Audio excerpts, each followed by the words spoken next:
Hello po sa lahat! Ngayong araw ay magluluto na naman ako ng manok. So, yung manok na lulutuin ko ay bisayang manok. So, bali isang buong manok yung aking lulutuin.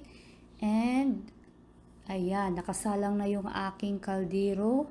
And, nalinis ko na din yung aking manok na lulutuin. So, naglagay na ako ng mantika. And ayan, iginisa ko na yung ahos at saka onion.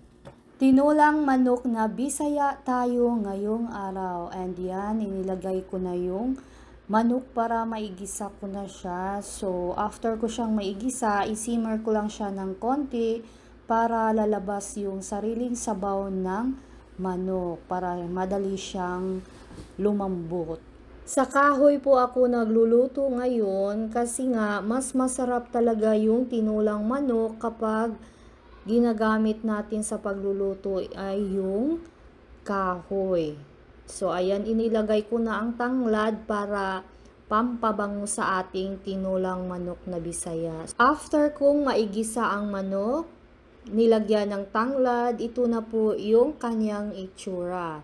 Subali lumabas na yung kanyang sariling sabaw. So, magdagdag na ako ng mainit na tubig dito para papakuluan natin yung manok para lumambot na yung laman ng manok. Sa ganitong luto ng tinulang manok, natutunan ko talaga ito sa aking ama at sa aking tiyahin. So, ganito talaga yung turo nila sa akin para mabilis lumambot yung laman ng manok. So, ayan na. Nakalagay na ako ng konting tubig para sa ating sabaw. So, kumukulo na yung ating sabaw. Napakasarap talaga sa bisayang manok. Alam nyo ba, kada luto ko talaga ng bisayang manok na tinula, ang gusto ko talaga ilagay is yung tanglad, papaya at saka malunggay. Kaso ngayon, yung nakuha nilang papaya is luto na, meaning nahinog na siya. So, hindi ko na siya magagamit dito sa aking tinulang manok. Mabuti na lang mayroong sayuti. So, sayuti na yung aking gagamitin ngayong araw para sa aking tinulang manok. So, hindi mawawala yung malunggay. And ayan, kumukulo na yung aking niluto na tinola. So, mas gusto ko sana yung papaya pero wala kasi nahinog na yung papaya na kinuha nila doon sa puno. Yung sayuti, maliit yung pagkahiwa kasi nga para kasi ito doon sa ibang klaseng pagluluto. Kasama yung ibang mga vegetables. Kaso, nahinog yung papaya. So, ayun. Ito na yung gagamitin natin sa tinola. And, ayan, nilagay ko na yung sayuti.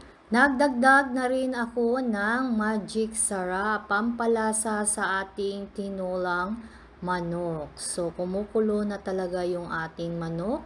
Malambot na rin yung ating manok.